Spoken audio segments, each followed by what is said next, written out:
generador DC en derivación o shunt. Los expositores eran Gilbert Abarca Barahona y Marlon Brenner Barahona. Un generador eléctrico es todo dispositivo capaz de mantener una diferencia de potencial eléctrico entre dos de sus puntos, llamados polos, terminales o bornes. Los generadores eléctricos son máquinas destinadas a transformar la energía mecánica en eléctrica. Esta transformación se consigue por la acción de un campo magnético sobre los conductores eléctricos dispuestos sobre una armadura, generalmente llamada estator. Si mecánicamente se produce un movimiento relativo entre los conductores y el campo magnético, se generará una fuerza electromotriz. Siendo el generador shunt una máquina autoexcitada, empezará a desarrollar su voltaje partiendo del magnetismo residual tan pronto como el inducido empieza a girar. Después, a medida que el inducido va desarrollando voltaje, este envía corriente dando un voltaje hasta su valor normal. La resistencia debe ser elevada para que la corriente sea pequeña. El devanado del inductor deben de tener muchas espiras y la resistencia también debe incluirse el reóstato de excitación. Al arrancar un generador shunt, el inducido todavía no genera ninguna fuerza electromotriz, por lo que la corriente es nula. En principio parece que sin corriente no hay flujo magnético y no hay fuerza electromotriz. Sin embargo, la máquina no puede realizar ningún movimiento hasta que empiece a funcionar. La máquina posee un flujo remanente que aparece un proceso acumulativo de autoexcitación. La máquina se arranca en vacío, el inducido empieza a alimentar al devanado inductor, cuya corriente va a ser pequeña. La relación anterior es una recta que sería la OP en el gráfico. La fuerza electromotriz remanente hace que por el inductor pase una corriente, lo que aumenta la fuerza electromotriz. Esto aumenta la corriente, lo que aumenta la fuerza y aumenta el voltaje y así sucesivamente hasta llegar al punto normal o al punto G en la recta, donde el generador va a estar autoexcitado y se pueden conectar cargas al mismo. En un generador de excitación independiente, la tensión y consecuentemente la corriente de excitación son constantes y se obtiene una característica en que la tensión disminuye con la corriente de carga. Es decir, entre menos corriente va a haber menos tensión.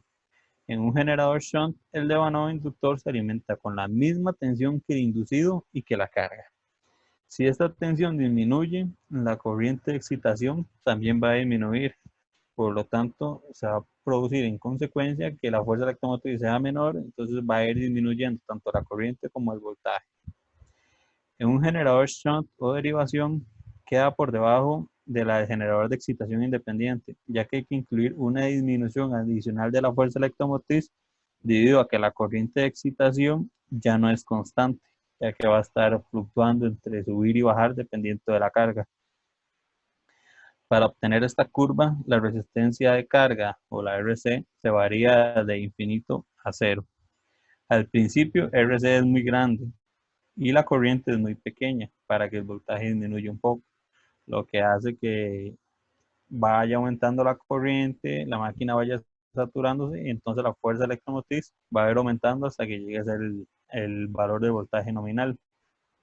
Pero a partir del punto M en el gráfico, la corriente empieza a ser pequeña, por lo que la máquina ya no estará saturada. Y al reducir la resistencia de carga se producen disminuciones de la corriente y de la fuerza electromotriz, que hacen que se reduzca aún más la tensión y va disminuyendo la resistencia.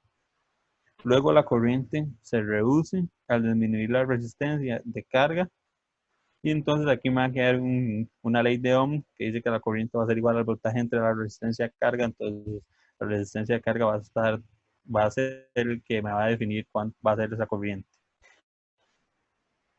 La corriente se empieza a hacer pequeña porque la máquina ya no está saturada y al reducir la resistencia de carga se empieza a producir lo que sería la fuerza electromotriz. Cuando la resistencia de carga se anula, es decir, que no hay carga, la máquina está en cortocircuito y circula una corriente que en principio no es peligrosa, ya que incluso puede ser inferior a la intensidad asignada. No obstante, si el cortocircuito se produce de forma brusca, Hay un proceso transitorio donde sí pueden aparecer corrientes elevadas y esto podría dañar algún equipo que esté conectado. Esto corresponde a un generador con funcionamiento inestable. La zona por encima del punto M es donde podemos trabajar con una carga de forma estable. No es recomendable utilizar cargas hasta que no estén en ese voltaje estable. Puesto que el circuito inductor y el circuito de la carga están ambos conectados a través de los terminales de la dínamo, cualquier corriente engendrada en el inducido tiene que dividirse entre esas dos trayectorias en proporción inversa a sus resistencias. Y puesto que la parte de la corriente pasa por el circuito inductor es relativamente elevada, la mayor parte de la corriente pasa por el circuito de carga, impidiendo así el aumento de la intensidad del campo magnético esencial para producir el voltaje normal entre los terminales. Una característica del voltaje generador shunt: el voltaje de un generador shunt variará en razón inversa de la carga mencionada. El aumento de la carga hace que aumente la caída de voltaje en el circuito de inducción, reduciendo así el voltaje aplicado al inductor. Esto reduce la intensidad del campo magnético y por consiguiente el voltaje del generador. Si se aumenta bruscamente la carga aplicada a un dínamo shunt, la caída de voltaje puede ser bastante apreciable, mientras que si se suprime casi por entero la carga, la regulación de voltaje de una dínamo shunt es muy defectuosa, debido a que su regulación no es inherente, ni mantiene su voltaje constante. Se adaptan bien a trabajos fuertes, pero pueden emplearse para el alumbrado por medio de lámparas incandescentes o para alimentar otros aparatos de potencia constante en los que las variaciones de carga no sean demasiado pronunciadas. El generador shunt funciona con dificultad en paralelo, porque no se reparte por igual la carga entre ellas. El generador con excitación shunt suministra energía eléctrica a una tensión aproximadamente constante, cualquiera que sea la carga, aunque no tan constante como en el caso del generador con excitación independiente.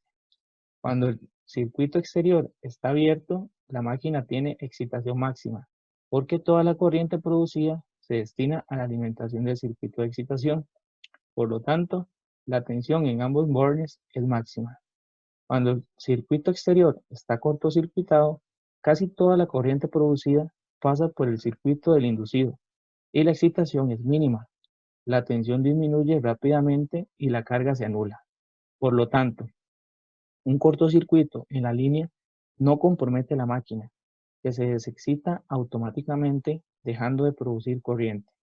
Esto es una ventaja sobre el generador de excitación independiente, en donde un cortocircuito en línea puede producir graves averías en la máquina al no existir este efecto de desexcitación automática.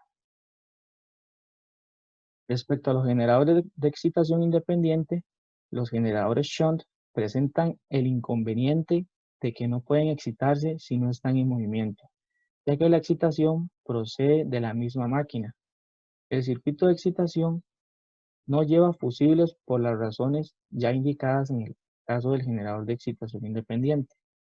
En este circuito no es necesario un interruptor, porque para excitar la máquina simplemente hay que ponerla en marcha y para desexcitarla simplemente hay que detener el movimiento. El amperímetro en el circuito de excitación puede también suprimirse, aunque resulta conveniente su instalación para comprobar si por alguna avería el generador absorbe una corriente de excitación distinta de la normal. Cuando se dispone permanentemente de tensión en las barras especiales generales, muchas veces se prefiere tomar la corriente de excitación de estas barras y no de las escobillas del generador. Es decir, si al poner en marcha el generador hay tensión en las barras generales, la máquina se comporta como un generador de excitación independiente. Si no hay tensión, como generador shunt. No resulta conveniente acoplar el generador a la red antes de excitarlo o a una tensión muy baja, porque si la resistencia exterior puede ser muy baja, es decir, que la red estuviese en condiciones próximas al cortocircuito, la corriente de excitación sería muy pequeña e insuficiente para excitar la máquina.